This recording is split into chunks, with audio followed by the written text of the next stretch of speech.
ओडिशा फेरिले देवदूत साजी छत्तीसगढ़ राहुल को उद्धार करिथिबा एनडीआरएफ टीम कटक मुंडली रे पहुंचवा परे एनडीआरएफ टीम को भव्य स्वागत संबर्धना दिया जायछि जार चित्र आपण देखुछंती पुष्पगुच्छ देई ए टीम को स्वागत करा जायछि। ओडिशा रे दीर्घ 100 घंटा रु अधिक समय ऑपरेशन एनडीआरएफ पाई थिला बड़ चैलेंज शेष में नुआ जीवन पाई राहुल उद्धार हेबा सह एबे मेडिकल रे चिकित्साधीन रहिछि किंतु ये ऑपरेशन बेस चैलेंजिंग थिला कारण पत्थरर चट्टाण थिला से चट्टाण को काटी राहुल को सुरक्षित भाव उद्धार करने बड़ चैलेंज थिला। तो ओडिशा को फेरिबा परे एनडीआरएफ टीम पक्षरु प्रेसमिट करा जाउछि सीधा लिया जाउछि। जिला प्रशासन से हमने संपर्क स्थापित किया कि पूरी हमको डिटेल बताइए बच्चे की हालत क्या है, बोरवेल कितना बड़ा है, बोरवेल की साइज क्या है, बच्चा किस जगह पे गिरा हुआ है, कितनी डेप्थ पे, टोटल जो है डेप्थ क्या है बोरवेल की, आसपास का क्या है जो है मिट्टी वगैरह वहाँ पे कैसी है, इन चीज़ों को हमने वहाँ पे जानने की कोशिश की। इन चीज़ों को जानकारी के दौरान हमको पता चला कि बच्चा 60 फीट पे कहीं लगा हुआ है, फंसा हुआ है और जो है बोरवेल का जो साइज़ है वो 8 इंच का था और बच्चे की उम्र लगभग 10 से 11 साल थी। लेकिन वहाँ पे जाने के बाद हमको पता चला कि बच्चा एक दिव्यांग बच्चा है। हमको प्रारंभिक सूचना के बाद हमने जिला प्रशासन को जो है सलाह दिया कि आप वहाँ पे बच्चे के बोरवेल में तुरंत ऑक्सीजन की सप्लाई इंश्योर करवाइए और ऑक्सीजन सप्लाई वहाँ पे उन्होंने चालू करवा दी। फिर हम वहाँ पे जो है हमने ये भी बोला कि आप जो है बोरवेल के आसपास के एरिया को सिक्योर कराइए ताकि ऐसा ना हो कि जो देखने वाले लोग हैं, बाई स्टैंडर हैं, वो सब जाएं और वहाँ पे कुछ बोरवेल में गिरे बच्चे को चोट पहुँचे। तीसरी बात हमने उनको बोली कि आप जो बोरवेल है उससे 10 फीट की दूरी पे एक गड्ढा खुदवाना चालू कीजिए और वो हमको गड्ढा उतना ही गहरा चाहिए जिस गहराई पे बच्चा फंसा हुआ है। तो बच्चा चूँकि 60 फीट में था और इसलिए जो है 60 फीट गहराई का गड्ढा वहाँ खोदना चालू हो गया। 60 फीट गड्ढा खोदने के लिए आप लोग समझ सकते हैं कि जो बड़ी मशीनें थी उनको उतरने के लिए एक रैम बनाना पड़ता है। वो रैम बनाना और गड्ढे को खोदना ये काम वहाँ पे चालू हो गया। हमारी टीम भिलाई में एक टीम हमारी स्टेशन रहती है लगातार। जब वो भिलाई से टीम वहाँ पहुँची उन्होंने पहुँच के वहाँ पे हालात का जायजा लिया और हमको ये समझ में आया कि वहाँ पे बच्चा दिव्यांग है और घर में जो है छोटे भाई से जिसका नाम ऋषभ था और जो उसकी दादी थी उनसे ज़्यादा अटैच था। तो हमने बोला कि उनसे बच्चे की बात करवाई ताकि बच्चे को एक इमोशनल सपोर्ट मिले।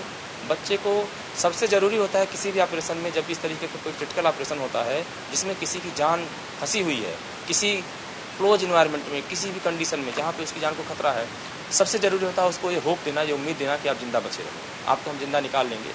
ये होप देना बहुत ज़रूरी होता है। अगर उसको ये होप नहीं होगी तो कोई भी आदमी होप छोड़ देगा तो अपनी सांसें छोड़ देगा। जब उसकी दादी और बच्चों ने छोटे भाई ने बात करना चालू किया, उसको कई तरीके से वो लोग अपनी भाषा में बात करते थे, खाई गो जाई गो चल गो, है ना, इस तरीके से उनका अपना जो स्थानीय बच्चा जो उसके अपने थे उससे बात करता है। तो केला खा लो, केला खा ले, तो इस तरीके से फिर हम लोग जो है बच्चे को खाना खिलाने की कोशिश किए।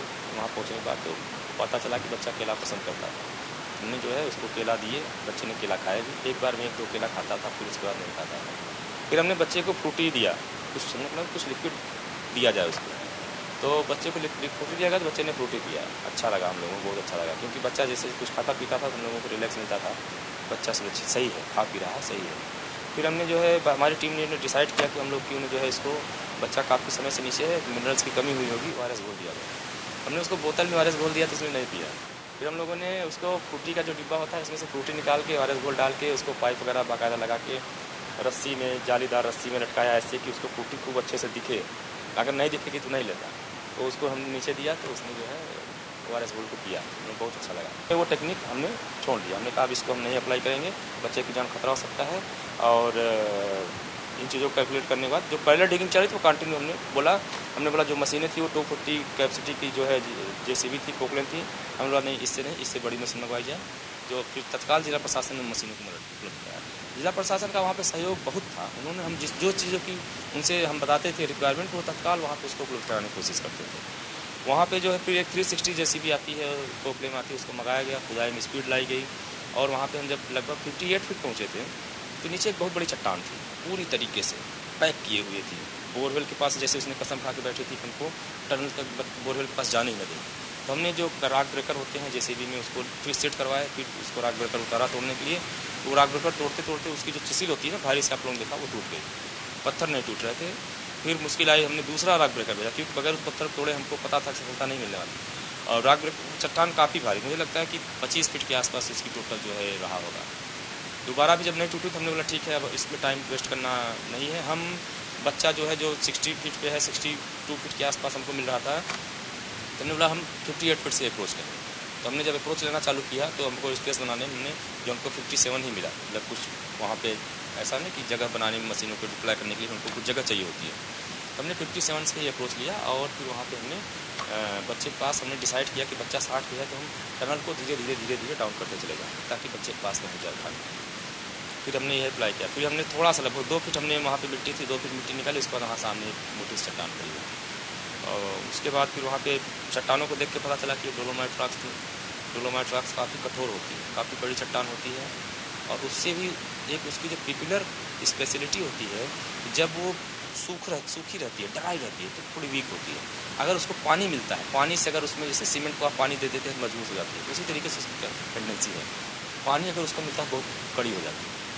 हमने जो हमारे इक्विपमेंट्स हम लोग उससे तोड़ रहे थे, लगाए से नहीं टूट पाएंगे, बड़े हमको इक्विपमेंट लगाने पड़ेंगे। बड़े इक्विपमेंट लगाने में जो सबसे बड़ी समस्या थी कि बोरवेल में पाइप नहीं डाली गई थी। जो बोरवेल था उसमें पाइप नहीं डाली गई थी और सबसे ताज्जुब की बात, उस जगह पे उसी एरिया में 3 बोरवेल बनाए गए थे, तीनों खुले छोड़ दिए गए थे।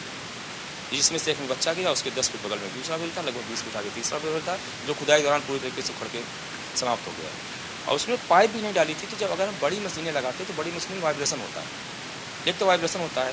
दूसरी समस्या क्या है, आप लोगों ने देखा होगा कि कभी भी हॉरिजॉन्टल डिगिंग करने के लिए कोई मशीन नहीं बनाई गई है। सारी मशीनें बनाई गई हैं वर्टिकल डिगिंग करने के लिए, ऊपर से नीचे जाने के लिए। तो क्या करते हैं, मशीनों की सिस्टम होता है कि एक जगह वो प्रेशर बनाता है, दबाता है, फिर वो हैमरिंग करके वहाँ पे छोटी सी कैविटी बनाता है ताकि उसका जो इक्विपमेंट होता है, चिसल होती है, उसमें सेट हो सके। फिर वो नीचे हैमरिंग करते चला जाता है और काम होता रहता है। अब ये एक तो इस तरीके से उसमें उस टनल में मशीन जो ऊपर खड़ी होकर नीचे खुदाई करती है, उसको जो है हम नीचे खड़ा करके सामने कैसे खुदाई करवाएं, ये बड़ी समस्या है। फिर हम लोगों ने वहाँ पे जगह बनाया, सब कुछ एडजस्ट किया। एक जो है वैगन कैरियर था, एक अल्टीमेट वही था इक्विपमेंट जो काम कर सकता था, लेकिन उसमें वाइब्रेशन बहुत ज़्यादा था। वाइब्रेशन ज़्यादा था तो उस टनल जैसा नहीं था, पाइप नहीं लगी थी तो मिट्टी गिर सकती थी, बच्चे को चोट आ सकती थी, एक बात। दूसरी बात, अगर मलबा गिरेगा तो जो पानी था बोरवेल में, जो पानी था उसका लेवल बढ़ जाता तो बच्चे को सांस लेने में समस्या आ सकती थी। और ये चीज़ कई बार हुआ, बोरवेल में पानी बढ़ता था तो हम लोग तुरंत जो है जिला प्रशासन को बता के गाँव के जितने बोरवेल थे सारे चलवा रखे, कोई भी जो है बोरवेल बंद नहीं करने दिए, जितने भी सबमर्सिबल पंप थे सारे ऑन कर रखे ताकि किसी भी तरीके से टनल में पानी नहीं बढ़े। साथ ही साथ वहाँ पे जो है जो हमारी टीम ऊपर लगी हुई थी वो जो है एक छोटा सा डल्लू बांध के रस्सी में डालती रहती थी और पानी निकालती थी ताकि जो है किसी प्रकार से पानी नहीं बढ़ने पाए। ये सबसे इसमें ऑपरेशन में जो दूसरी सबसे बड़ी जो है एकदम स्पेशलिटी पिक्युलिटी मिली, अभी तक हमको नहीं मिली थी, बोरवेल से लगी हुई एक केविटी थी। मतलब इस तरीके से बोरवेल सीधा रहता है, नीचे जाने के बाद 60 फीट बाद इस तरीके से बोरवेल टिल्ट हो गया इस तरीके से, और बच्चा यहाँ चला गया। तो पहले जब बच्चा जब तक थका नहीं था, इधर सामने आके खाने पीने के कुछ सामान ले लेता था, पानी जो हम बेचते थे या जूस बेचते थे ले लेता था, लेकिन जब बच्चा थक गया जाके उस केविटी में लेट गया, और जब लेट गया तो उसने पानी भी लेना बंद कर दिया, खाना भी लेना बंद कर दिया। यहाँ से हमारी टीम की चिंता बहुत ज़्यादा बढ़ी और यहीं से जो है लगातार लगभग जो है हमने, हमारी टीम ने लगभग सबने, बच्चे से इतना हम लोग इमोशनली अटैच हो चुके थे, हर बार उसकी सांस गिनते गिनते हम लोग फील करने लगे थे उसकी सांसों को। फिर हमारी टीम ने भी लगभग सबने खाना छोड़ दिया और फिर लास्ट के जो 72 आवर में हमने आप जो 104 के जो 72 लास्ट लेग था उसमें हमारी टीम में से किसी ने सोया भी नहीं, लगातार हम लोग जगते रहे, सिर्फ इसलिए कि एक भी सेकेंड काम रुकने न पाए। और वहाँ पर काम इतना टेक्निकल हो चुका था कि अगर एक टीम जब बड़ी मशीनों का वाइब्रेशन मॉनिटर करने के लिए हम खुद नीचे वहाँ पे रुक के देख के वाइब्रेशन देखते थे, रॉक्स पे कितने वाइब्रेशन शिफ्ट हो रहा है, मशीन का वाइब्रेशन कितना है, टनल में जो बोरवेल में का वाइब्रेशन कितना आ रहा है, पानी में हलचल कितनी मिल रही है, ऊपर से एक टीम कैमरे से पूरी चीज़ मॉनिटर करती है। हमको इस बात की भी चिंता थी कि बच्चा दिव्यांग था, हो सकता है मशीनों की भारी आवाज़ से वो चिढ़ जाए, इस बात को भी हम लोग लगातार देख रहे थे। तो उसके एक्सप्रेशन को भी लगातार देखते। रात में एक बार हमारे सामने ऐसा हुआ भी, हमको लगा कि बच्चा मशीनों की आवाज़ से पीड़ित हो रहा है, बार बार अपने सर को बार इस तरीके से हिला रहा था, तो हमने मशीनों को रुकवा दिया, लगभग 10 मिनट मशीनें शांत रहीं। जब उसके बाद फिर बच्चे की हल्का शांत हो गई, फिर हमने चालू करा। अच्छा ये था कि बच्चे ने दोबारा वैसे एक्सप्रेशन नहीं किए। तो इस चीज़ों को मतलब हमें हर चीज़ों को माइंडफुली ऑब्जर्व कर रहे थे